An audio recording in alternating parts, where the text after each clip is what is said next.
When Reed Hastings tried to sell Netflix to Blockbuster in the year 2000, Blockbuster's CEO laughed them out of the room. Netflix had burned through $57 million of cash and was burning through $50,000 a day. They were weeks away from going bankrupt. And 7 years later, they went on a completely new direction, switching from DVDs to their today's streaming service. And it would not only go on to revolutionize their company completely and lead to 200 million subscribers by the year of 2020, but it would also put Blockbuster out of business until they needed to file for bankruptcy in 2010 due to Netflix's domination. Now, according to Netflix's CEO, their biggest competitor today is sleep. Now, Netflix used 5 key strategies throughout their lifetime to crush Blockbuster on one hand and make people absolutely addicted to their content on the other hand. These are the same strategies that I use for my clients to scale their businesses to 7 figures a year. The same strategies that enabled us to win the school games with one of our clients. These strategies are insane. In this video, I'm going to give them all to you step by step.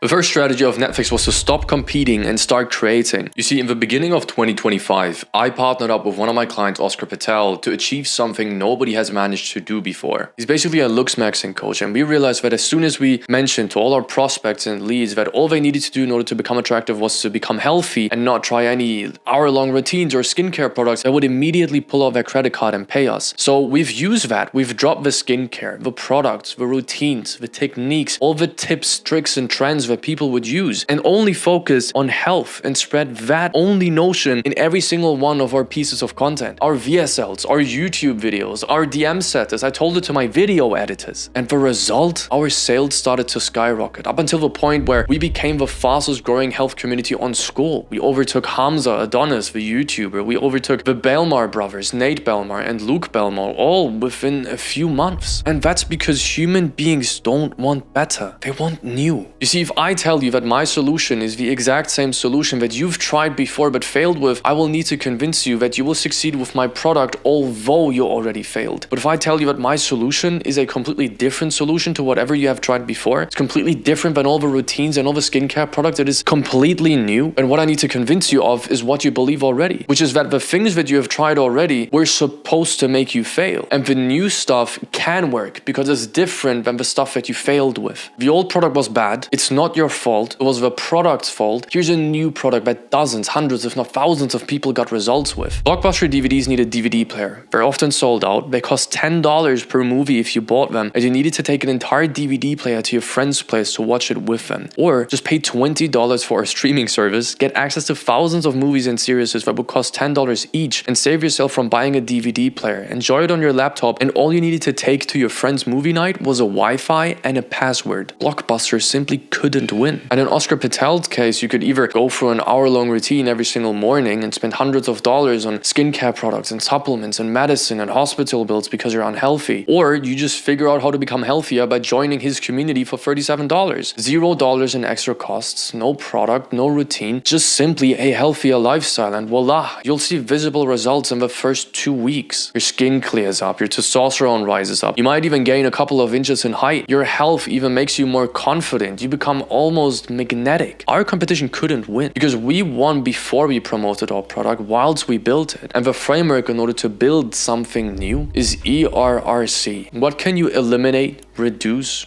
raise, and create? Netflix eliminated DVDs and physical stores, reduced risk and cost per movie, raised convenience, and created a more affordable watch-from-home streaming service. Oscar's health community eliminated beauty products, routines, and positive habits, reduced cost and time, raised speed of results to 2 weeks, and created an affordable health community accustomed to any budget and schedule that leads to immediate internal and external improvement at no extra cost.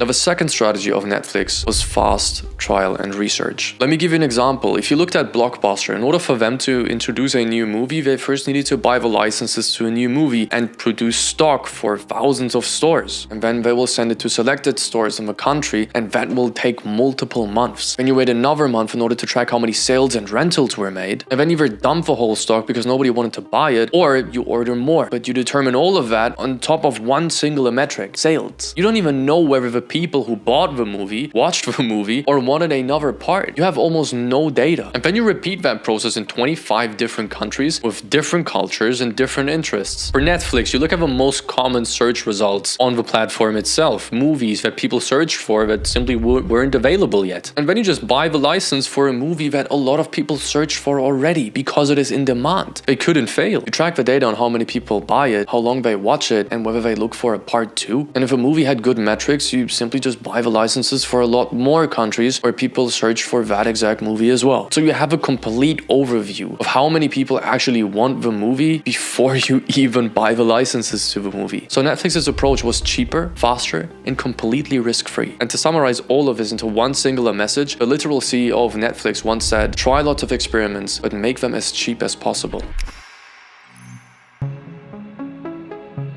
The third strategy of Netflix was data-based content. You see, in 2013, Netflix made a move that nobody expected, a move that they've never done before. They started to create their first pieces of content on their own. First TV series, House of Cards. You see, that show, the first show that they've ever produced, actually won 3 Emmys and 1 Golden Globe and gained them an additional 3 million members to Netflix. And that goes against any piece of advice that you see online about content creation, about posting daily and posting more and just staying consistent and just hoping for the best and throwing shit at the wall until something works. They did it first try. And then they went on to win over and over again. Narcos, Stranger Things, Money Heist, 13 Reasons Why, Squid Game gained 1.65 billion hours of watch time within the first 20 days. That's 188,000 years of watch time. So the question is, if we today produce hundreds of pieces of content until we go viral for the first time, why did Netflix blow up on the first TV series that they've ever released? And actually also on the second, called Orange is the New Black. You must understand, they've been collecting data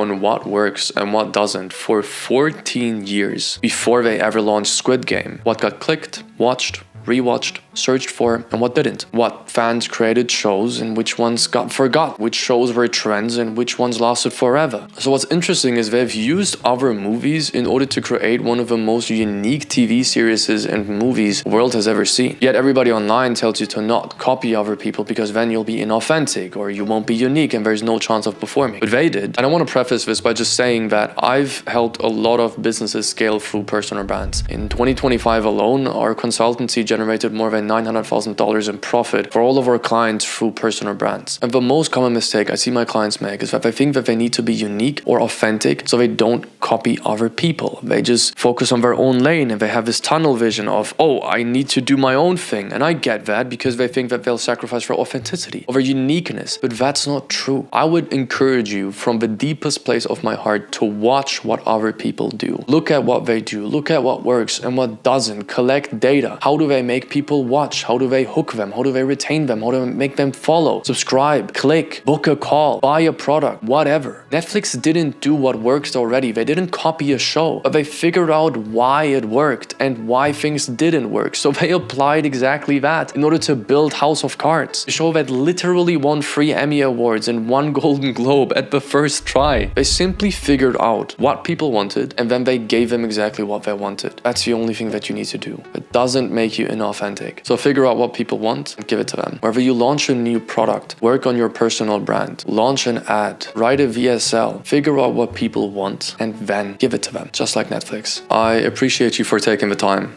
and if you ever need me, I'm here.